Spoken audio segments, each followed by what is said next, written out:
What became of the Boston Bruins unrestricted free agents on July 1st?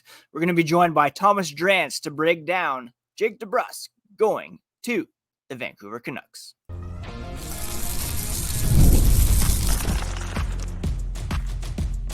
You're Locked On Bruins, your daily podcast on the Boston Bruins, part of the Locked On Podcast Network, your team every day.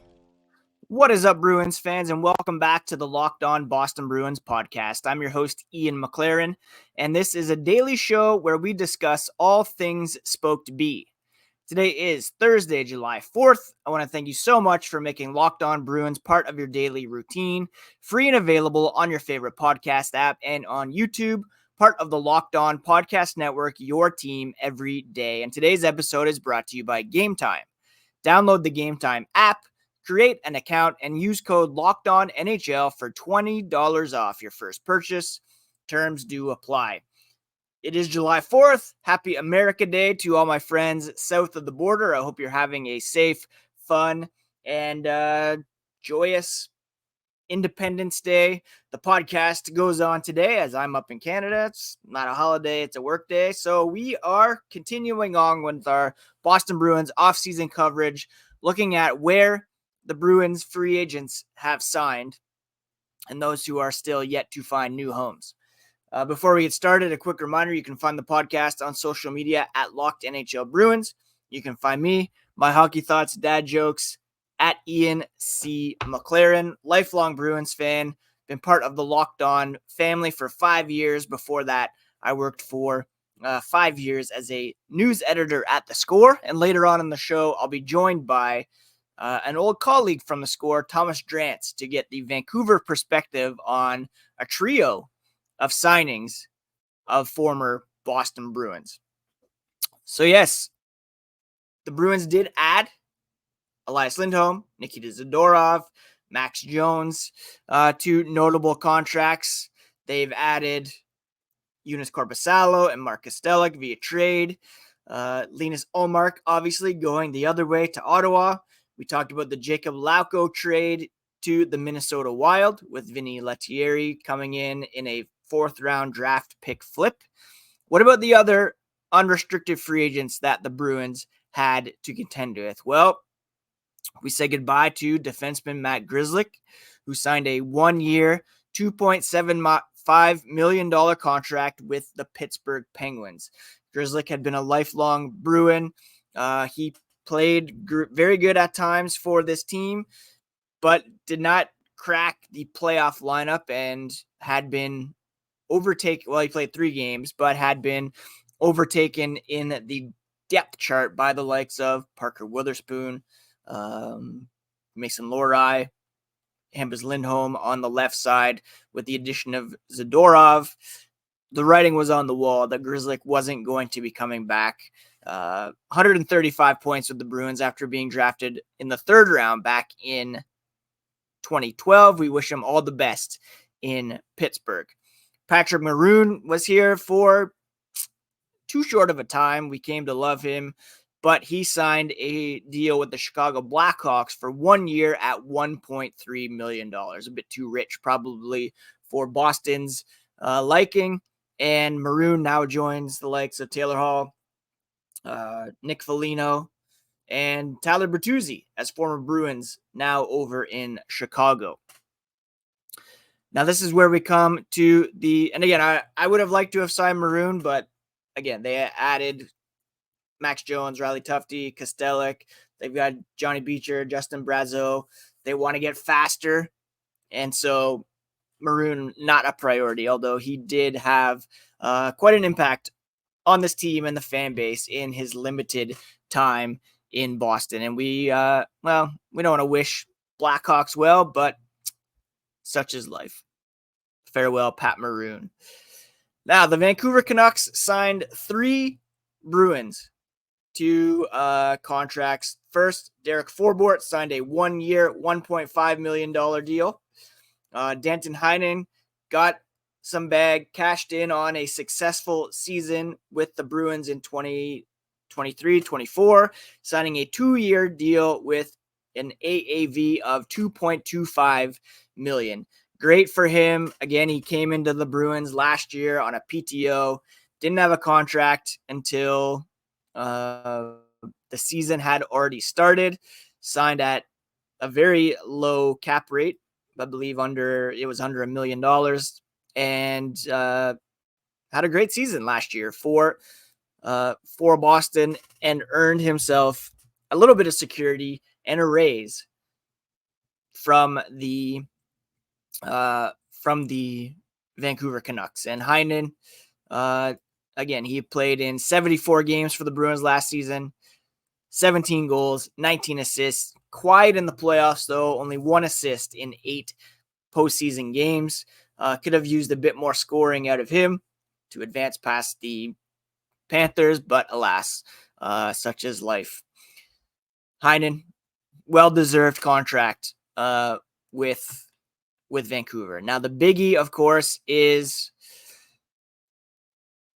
Jake DeBrusk. Lifelong Bruin. Well, not lifelong, but career-long Bruin after being drafted in the first round back in 2015, part of that much criticized draft class. But he was the class of that class for the Bruins.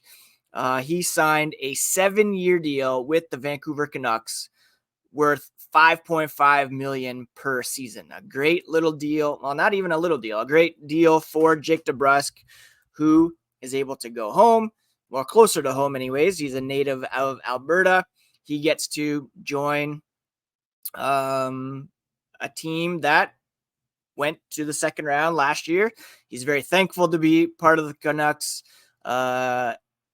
He said he was lucky that they wanted him. It appears as though Vancouver, he was, pretty much their biggest target, and for good reason. He's a guy that can score close to 30 goals twice, 27 in 2 respective seasons with the Bruins in 68 games and 64 games, so well over a 30-goal pace.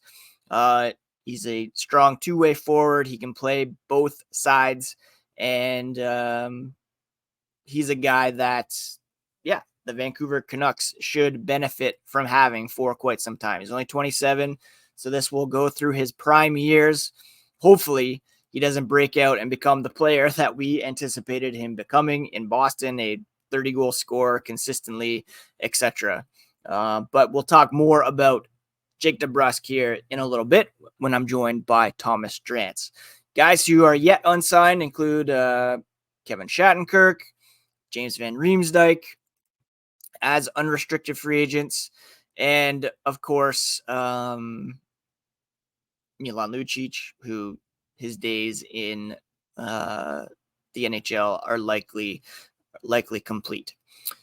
So those are the guys that signed elsewhere. We wish them well. Grzelcyk, I really loved his time with the Bruins.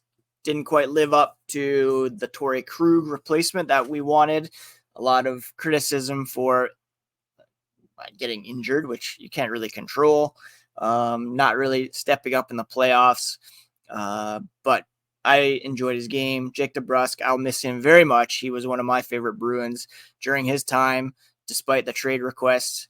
Heinen as well. Would have liked to have seen him stay in Boston, but he earned that contract elsewhere. And we'll talk more about DeBrusk, Heinen, Forbort, and what the Canucks saw in them with Thomas Drance here as the podcast continues.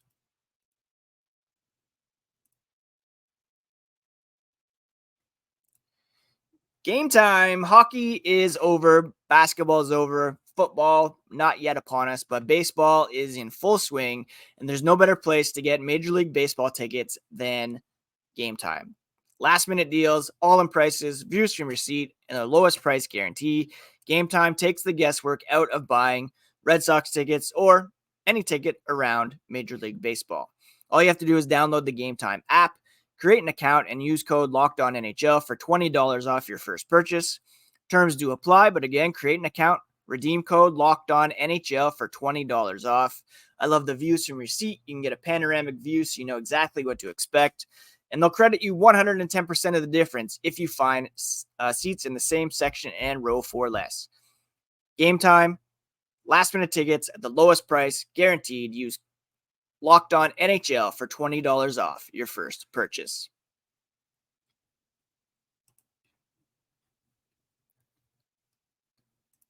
Thank you so much once again for making Locked On Bruins part of your daily routine, free and available on your favorite podcast app and on YouTube, part of the Locked On Podcast Network, your team every day. And while you are on YouTube, be sure to check out Locked On Sports Today, all the latest news, analysis, opinions from across the Locked On Sports universe, free and available on YouTube and the Amazon Fire TV channels app. All right, let's now jump to my conversation with Thomas Drance. He's a senior writer at The Athletic, covering the Vancouver Canucks. He's also co-host of Canucks Talk on Sportsnet 650 in Vancouver. We worked together for a time at The Score. Great guy, one of the smartest hockey people I know. And we're going to discuss here why the Canucks targeted Jake DeBrusk and what they see in Derek Forbort and Danton Heinen, respectively. Please enjoy this chat with Thomas Drance. All right, very pleased to be joined on the podcast today by Thomas Drance. I guess it was 11 years ago this summer. Oh, God. We both jumped on at The Score. I will never forget. I might have mentioned this last time you were on, but the 2014 Olympics, the manual tracking of shot attempts, that to me was like mind blowing. It was so inspiring. Thomas Drance now covers the Vancouver Canucks for The Athletic as well as for Sportsnet in Vancouver. A lot of connections between the Bruins and the Canucks here in free agency. Almost, I think Don Sweeney even said it's kind of like a little trade going on here.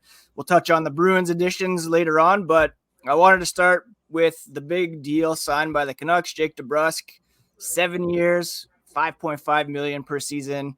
What was it about Jake that the Canucks loved and wanted to commit this contract to?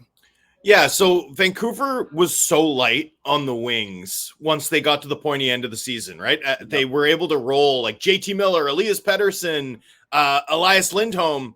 Having to change the emphasis on Elias there is a constant challenge.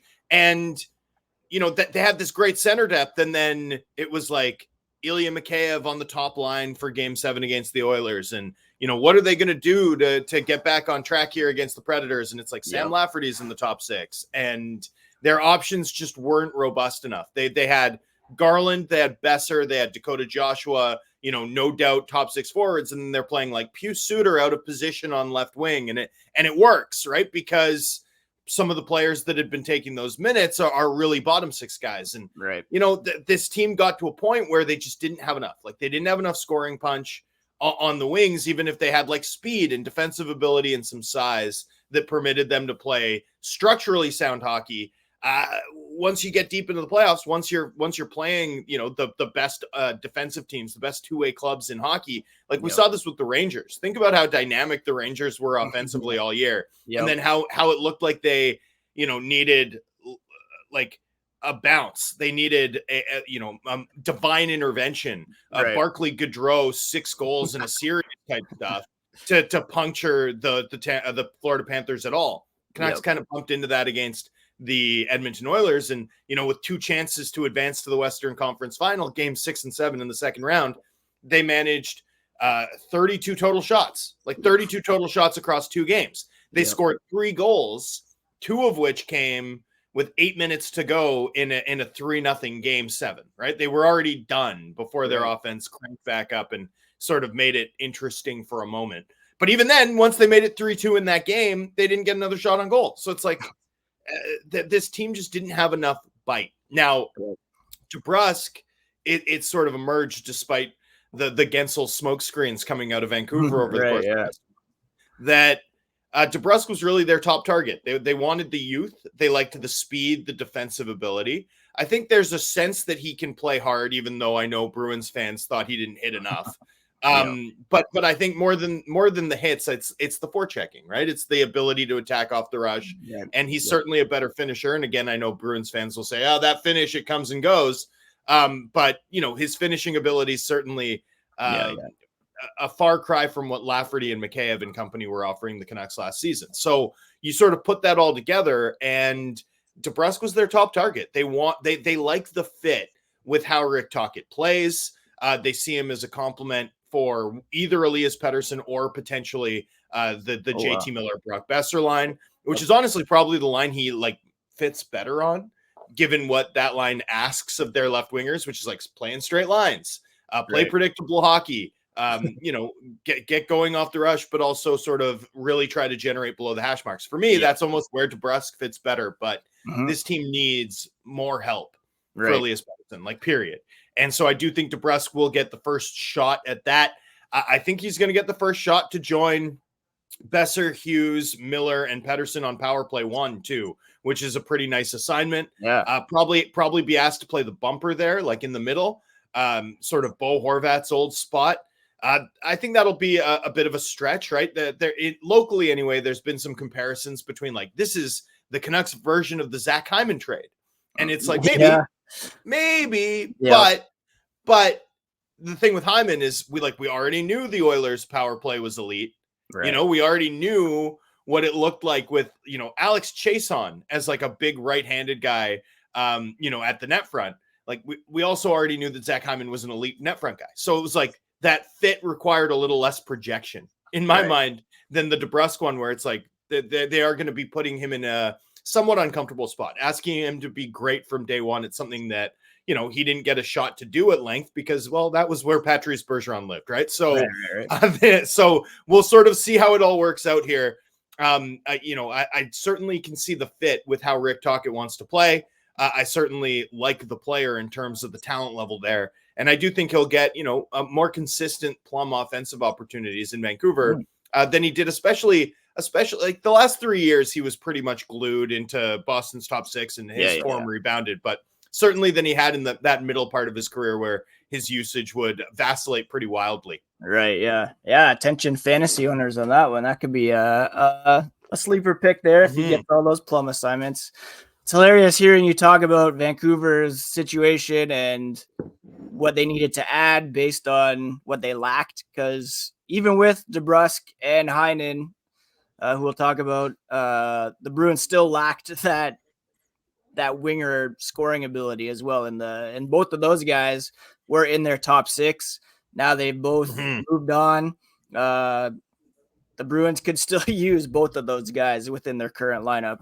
Yeah. Seeing Jake DeBrusk come up through their system, the ups and downs, the trade requests, his relationship with Bruce Cassidy.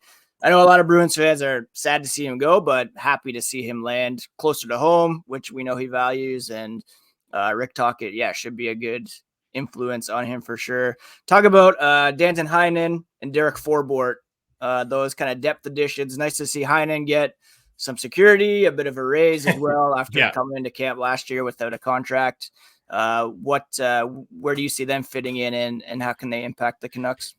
Yeah, I think Heinen could start the season in the top 6 too. I think he could be the guy who plays with Miller and Besser. It could be DeBrusk, Pettersson, Heinen, especially because the Canucks really like to play Dakota Joshua and Connor Garland together as sort of a duo. Right.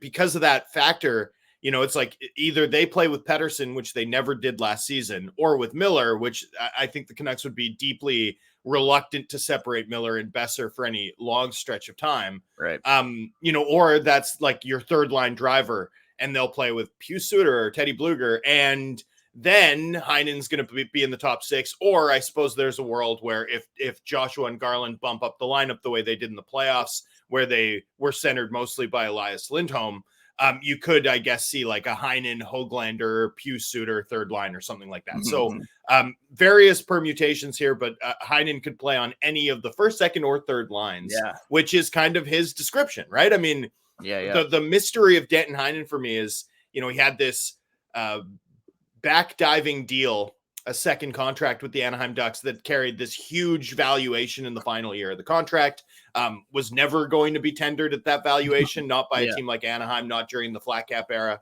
And so he shakes loose and it's he goes to Pittsburgh, signs a 1-year deal, and he's exactly what he was in Anaheim, which is, and what he was previously in Boston, which was, like defensively reliable middle six guy who can contribute some offense. Right. He had like 35 points that year. He gets into 2 weeks into the offseason, still doesn't have a contract, goes back on another 1 year deal with the Penguins. His scoring dries up a little bit that year, but he's still, a defensively reliable middle six guy who can contribute some offense. And he's still he doesn't get signed till the end of October by the Bruins. He goes to camp on a PTO. I mean, he waited 4 months after the opening of the market to get a contract. And then what was he last season? He was a defensively reliable middle six guy who can contribute some offense. Yeah. So I'm pretty confident that he's going to be that in Vancouver. It's just that now he's sort of paid on a contract that's commensurate with that ability. And it's wild. Like, I honestly don't understand. Every summer, I feel like we've done this. We've been like, oh, Danton Heinen, that'd be a nice fit for somebody on a value contract. And then he is. And then he has to have another value contract the next year. This is a player that Patrick Allvin, Canucks general manager Patrick Allvin, loves.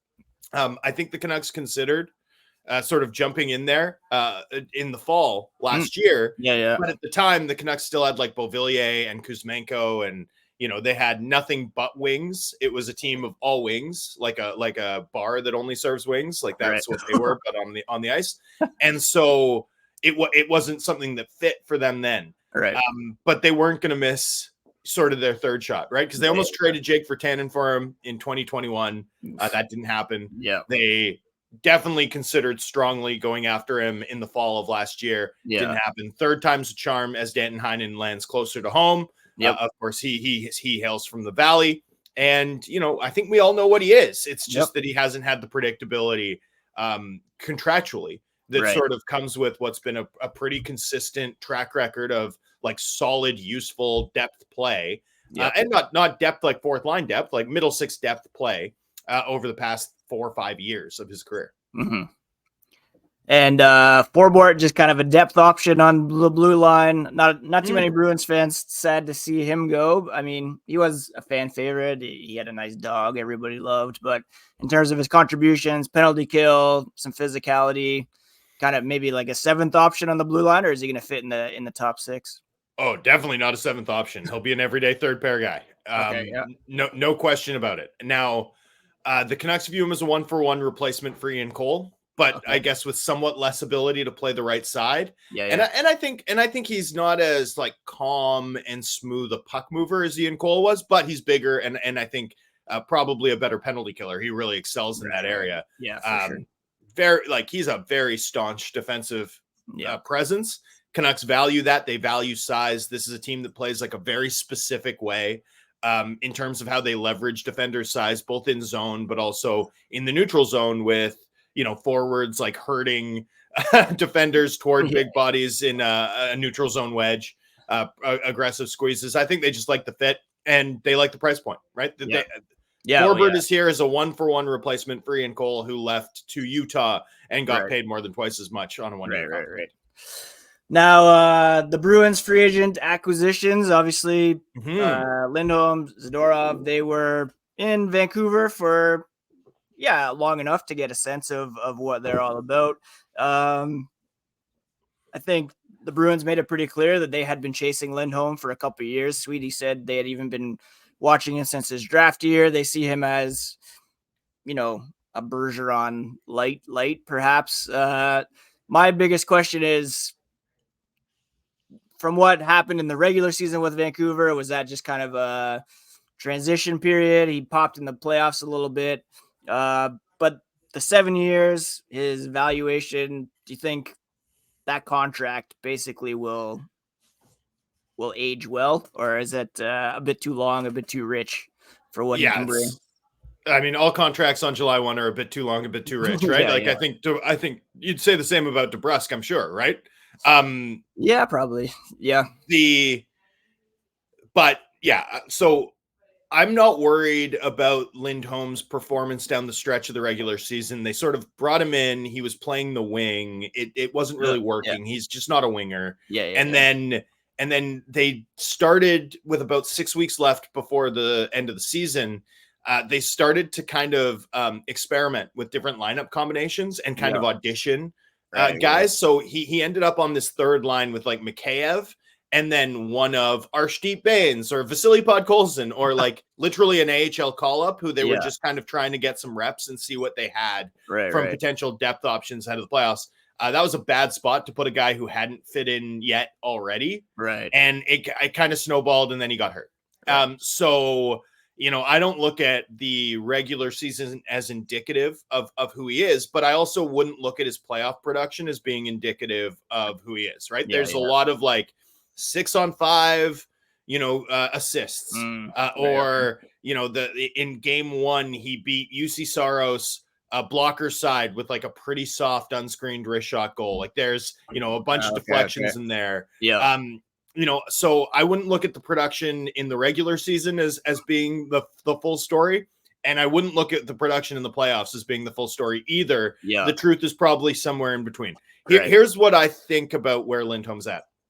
I think his defensive game is still elite, like elite. Okay. Absolute top end. Yeah. He does this aggressive, like his ability to close space on it's almost like a really aggressive defenseman is what he looks like, but he's doing it in the neutral zone, or on the forecheck. I think he's a genius level F3. I think he's a sick defensive player, and then a sick penalty killer too. Wins a ton of draws, and is exceptional on the penalty kill.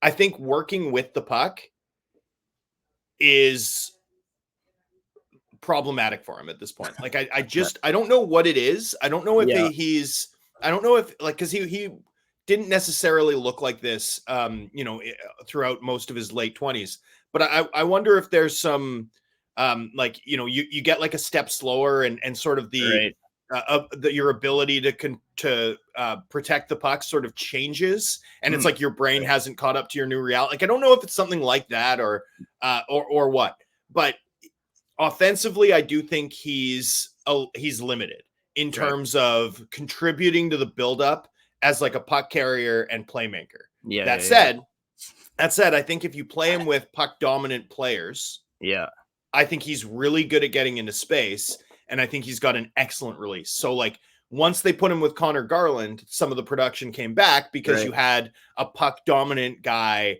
you know, who would do the heavy lifting through the neutral zone, and you know, Lindholm could kind of play off that, work to get into space, use that release.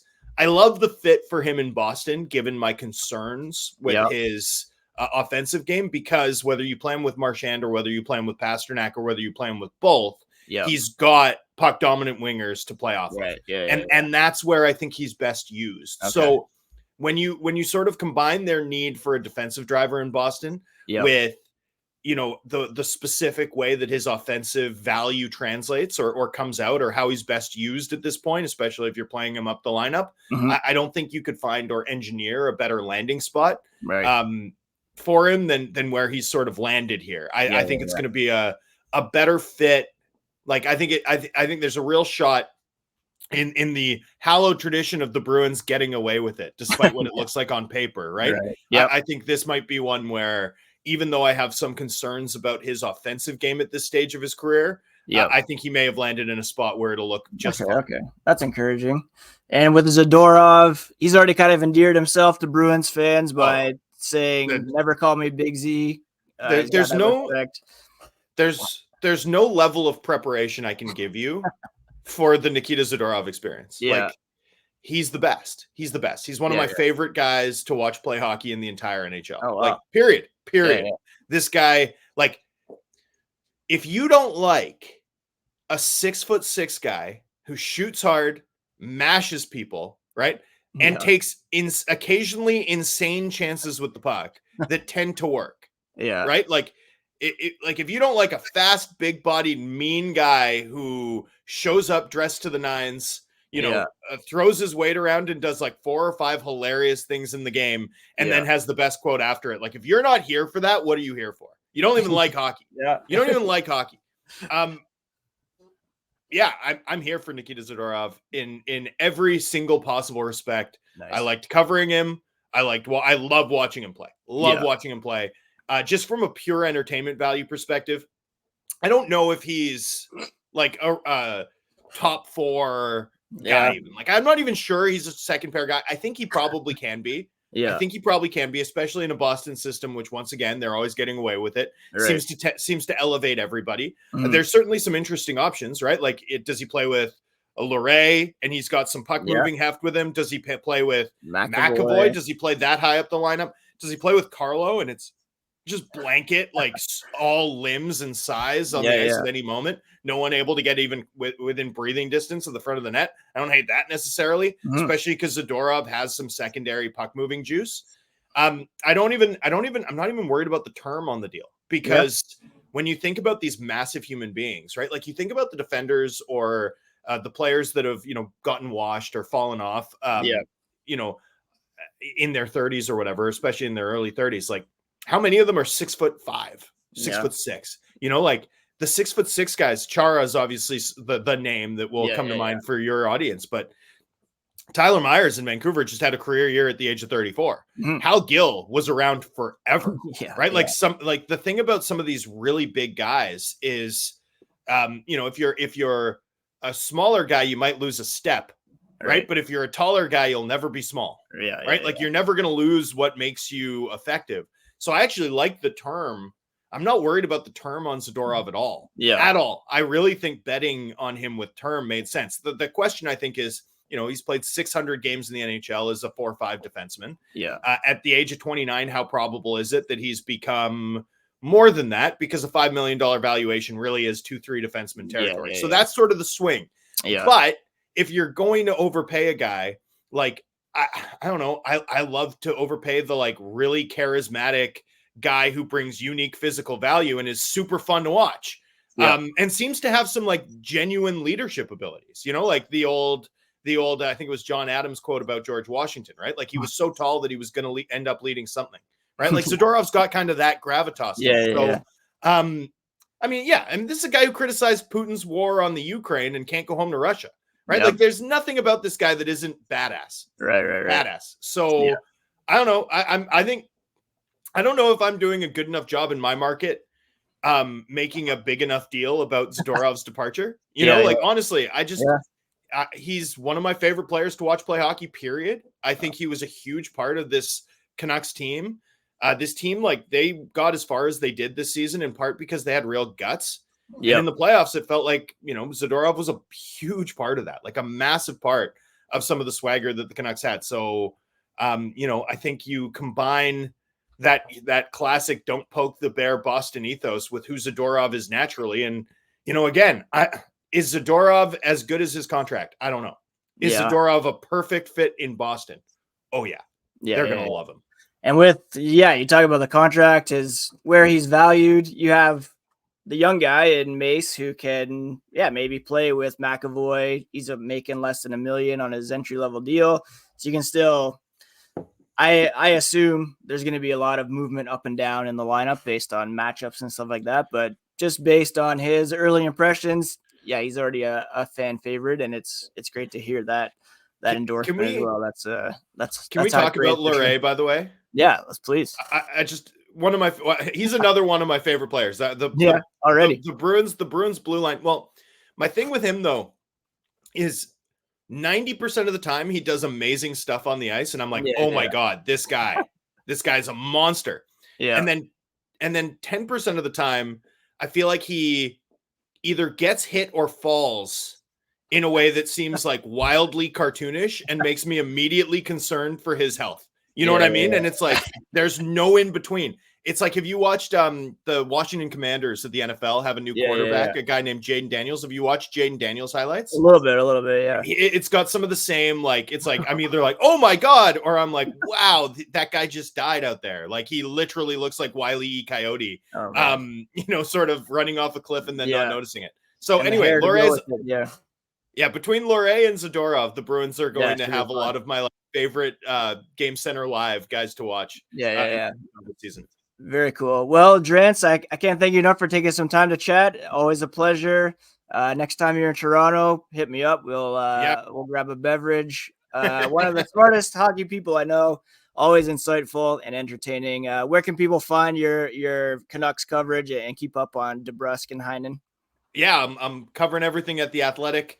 The Athletic Vancouver. So, and then also I have show on a podcast called Canucks Talk. It's really a podcast that we air on the radio out here in Vancouver. So you can tune into that AM 650 during the season, or find it wherever you get your podcasts, whatever podcatcher you prefer. It's updated there every day, Monday to Friday. Awesome. All right, Drance, thanks so much, man. And we'll catch up down the road for sure. Yeah, nice to see you, man. Thanks for having me. You too. All right, so great to catch up with Drance and get some great insights into Lindholm, Zadorov, and the Canucks' interest in those former Bruins. Please do subscribe to Locked On Bruins if you haven't already. Your favorite podcast app and on YouTube. Part of the Locked On Podcast Network, your favorite team every single day. Happy 4th of July, and we'll talk to you again here tomorrow.